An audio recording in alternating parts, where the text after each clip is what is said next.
Hello guys, চলে আসলাম আপনাদের মাঝে একটি নদীর ধারে।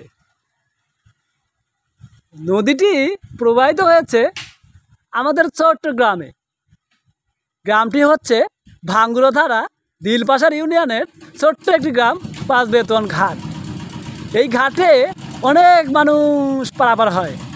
যদিও এখানে লম্বা একটা ব্রিজ প্রয়োজন ছিল, কিন্তু আমাদের ক্ষমতা না থাকার কারণে আমরা নৌকা চলাচল করে পারাপার হই।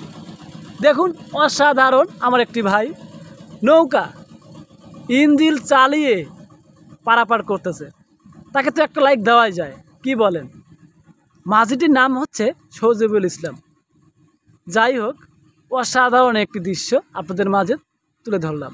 অবশ্যই লাইক, কমেন্ট এবং শেয়ার করতে ভুলবেন না। এরকম সুন্দর সুন্দর নদী ধারের পিক, সুন্দর সুন্দর জায়গার পিক এবং সুন্দর সুন্দর কিছু ভিডিও যদি উপভোগ করতে চান, তাহলে অবশ্যই আমার এই পেজটিকে ফলো দিয়ে রাখবেন। ধন্যবাদ। আশা করি সবাই ভালো আছেন। আল্লাহ হাফেজ।